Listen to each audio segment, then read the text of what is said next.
بات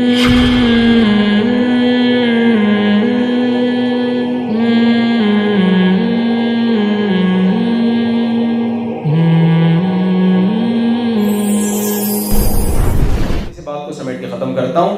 تو اللہ نے ہمیں کیوں آزمایا؟ اللہ ہمیں دیکھے گا اچھا کون ہے. اور ظاہر ہے آزمائش کے بعد اگر رزلٹ نہ ہو تو اس ایگزام کا کوئی فائدہ نہیں ہوتا. آپ ایگزامینیشن ہال میں بیٹھے تھے, پیپر آیا, آپ نے کہا سر رزلٹ کب اناؤنس ہوگا؟ کہہ رہے ہیں اس دفعہ انتظامیہ نے فیصلہ کیا رزلٹ اناؤنس ہی نہیں ہوگا. اسی وقت آپ پیپر پھاڑ کے نکل جاؤ گے نا باہر. کیا خیال ہے؟ تو اللہ بھی کہہ رہے ہیں میں تمہیں ایگزامینیشن ہال میں بھیجا ہے دنیا میں تاکہ میں دیکھوں کون اچھا اور کون برا. تو یقیناً اس کی علامت ہے کہ ایک دن ہوگا جس میں ہمیں حساب بھی دینا پڑے گا, جس میں اس کو اچھے لوگوں کو بدلہ ملے گا جنت کی صورت میں, برے لوگوں کو عذاب کی صورت میں سزا ملے گی. تو میں جو بات کر رہا تھا کہ اچھے کی ڈیفینیشن بھی وہ ہے جو اللہ نے کی ہے. اچھے کی ڈیفینیشن آپ نے گورے سے نہیں پوچھنی, اس کے ہاں بہت ساری چیزیں اچھے کی ڈیفینیشن سے نکل. ان میں جو سمجھدار لوگ ہیں وہ تو آ رہے ہیں مذہب کی طرف, وہ آواز اٹھا رہے ہیں اس پہ کہ اسلام کی طرف آنا چاہیے. اس پہ مستقل انشاءاللہ میں بیان کروں گا کسی وقت. تو وہ بہت سے آپ کی طرف آ رہے ہیں اور آپ کیا کر رہے ہو؟ اسی کلچر کی طرف. وہ بیزار ہیں, یہ ہومو سیکشولیٹی وغیرہ کے نعروں سے وہ خود بیزار ہیں, وہ مجبور ہو کے کر رہے ہیں سب کچھ, وہ خوش نہیں ہیں. آپ کو پتہ ہے یو کے میں جب یہ قانون پاس ہونے لگا تھا ہومو سیکشولیٹی سے متعلق, وہاں کی اسمبلی کا ایک ممبر تھا, غیر مسلم تھا, اس نے کہا کہ آج مجھے احساس ہو رہا ہے کاش ہمارا مذہب اسلام ہوتا.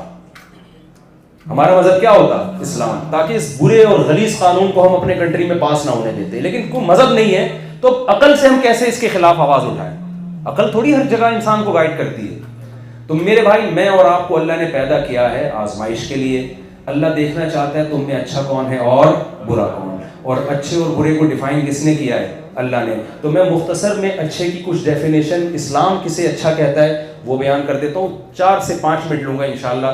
قرآن نے ہمیں بتایا کہ, اور یہ تمام آسمانی مذاہب ایک ہی بات کرتے ہیں, یہودی بھی عیسائی بھی, کہ دیکھو 2 قسم کے حقوق ادا کر لو تو اللہ کی نظر میں تم کیا کہلاؤ گے؟ اچھے. ایک خالق جس نے تمہیں پیدا کیا, اور ایک مخلوق جس کے ساتھ تم صبح و شام رہتے ہو. مخلوق میں جانور بھی ہیں, انسان بھی ہیں, غیر مسلم بھی ہیں, مسلم بھی ہیں. ان کے حقوق پہچانو اور ادا کرو. حقوق بھی خود متعین نہیں کرنے ہیں, سمجھ رہے ہیں؟ حقوق خود نہیں متعین کرنے.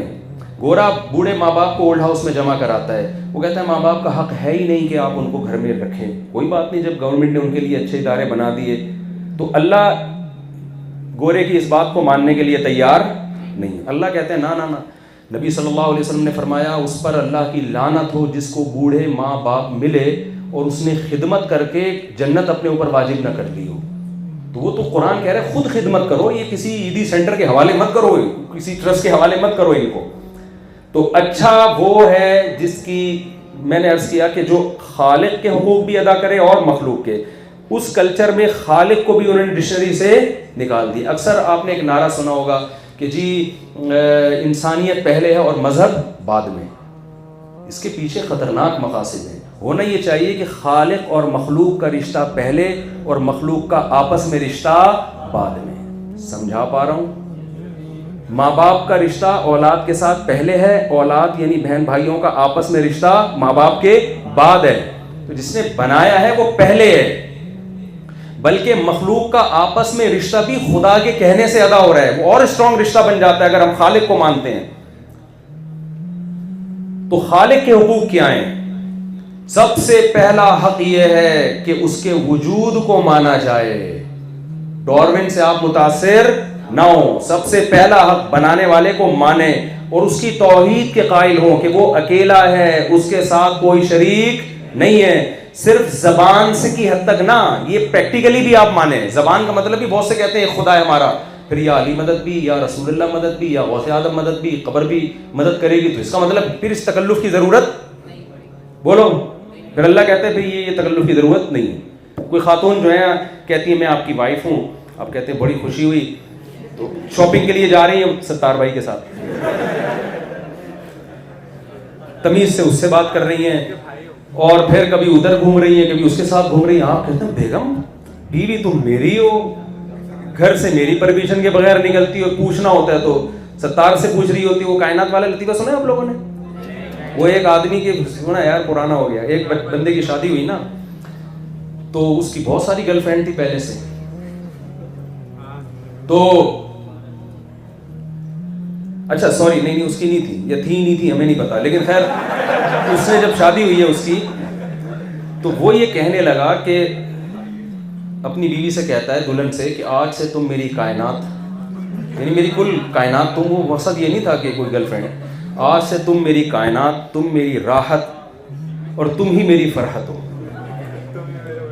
تو وہ سمجھی کہ اپنی گرل فرینڈس کے نام بتا رہا ہے. اس نے کہا ٹھیک ہے پھر وسیم بھی تم، راشد بھی تم، سلیم بھی تم. بیچارہ پریشان ہے یہ کہانی کیا ہے. وہ سمجھی کہ اس نے کہا کہ چلو میں نے ساری چھوڑ دی تو ہم بھی بتا رہے ہیں.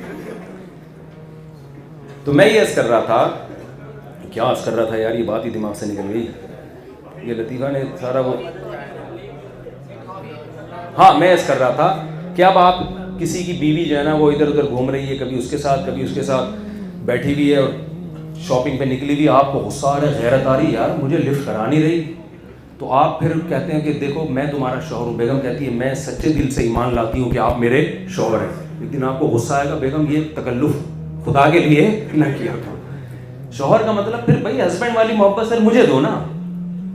تو اللہ کو جب ہم الہ مانتے ہیں، معبود، تو معبود کے جو حقوق ہیں وہ صرف کس کو دینے ہیں؟ اللہ کو. اس میں سب سے پہلا حق ہے دعاؤں میں، حاجات میں صرف اسی کو پکارا جائے گا، اس کے علاوہ کسی کو پکارا نہیں جائے گا. اگر آپ پکار رہے ہو یا اللہ مدد بھی، یا رسول اللہ مدد بھی، یا علی مدد بھی، یا غوث اعظم، تو اللہ کہہ رہے پھر یہ لا الہ الا اللہ کے تکلف کی بالکل بھی ضرورت نہیں ہے، اس کا کوئی فائدہ نہیں ہے. پھر تو پہلا حق اللہ کا کیا ہے؟ توحید. دوسرا حق اللہ کا کیا ہے؟ نماز. گورے نماز نہیں پڑھتے کیونکہ وہ خالق کے حقوق کے قائل نہیں ہے. آپ اگر مانتے ہو کوئی کریٹر ہے تو اس نے بتایا کہ میرا حق یہ ہے کہ 5 ٹائم باوضو ہو کے آپ کو میرے سامنے سجدہ کرنا ہے. سمجھ میں آ رہی ہے کہ نہیں آ رہی ہے؟ تو پابندی کریں، کسی قیمت پہ ہم نے انشاءاللہ نماز نہیں چھوڑنی ہے.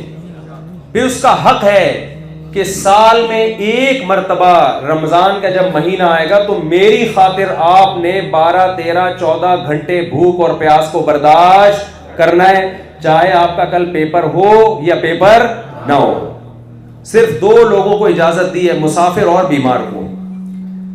آج روزہ بھی ایک آپشنل بن گیا ہے کہ آج ٹھیک ہے موسم ذرا صحیح ہے تو رکھ لیتے ہیں، نہیں تو یار آج میرا موڈ نہیں ہے. نہیں بھائی، یہ آپ کو رکھنا پڑے گا، یہ ضروری ہے. یہ اسلام نے اس میں کوئی دوسرا راستہ آپ کے لیے نہیں رکھا، یہ خدا کا حق ہے، آپ کو دینا پڑے گا. پھر تیسری چیز ہے، بلکہ اس سے بھی پہلے نماز کے بعد زکوٰۃ. وفی اموالہم حق للسائل والمحروم. اللہ کہتے ہیں جس کو ہم نے مال دیا اس کے مال میں محروم لوگوں کا اور ضرورت مندوں کا حق ہے. حق جب دیا جاتا ہے تو احسان سمجھ کے نہیں بلکہ ذمہ داری سمجھ کے. نبی صلی اللہ علیہ وسلم نے فرمایا جو پیٹ بھر کے کھائے پڑوسی بھوکا سوئے، آپ نے فرمایا کہ وہ شخص مومن نہیں. اگر آپ تعاون نہیں کرتے تو اللہ کی نظر میں مجرم ہیں آپ. اس کا حساب دینا پڑے گا آپ کو کہ لوگ بھوکے مر رہے ہیں، پیاسے مر رہے ہیں، آپ نے کیوں ان کے ساتھ تعاون نہیں کیا. تو یہ آپ کی ذمہ داری ہے. تو یہ کس کے حقوق ہیں؟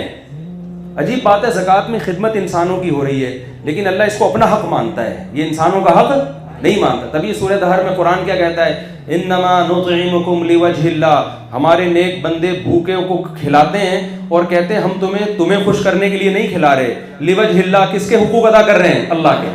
لا نريد منکم جزاء ولا شکورا.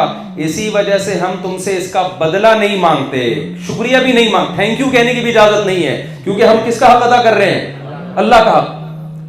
تو صدقہ، خیرات، زکوٰۃ، فطرانے، یہ سب بندوں کے حقوق نہیں ہے. اسلام اس کو کس کا حق مانتا ہے؟ اللہ کا حق مانتا ہے.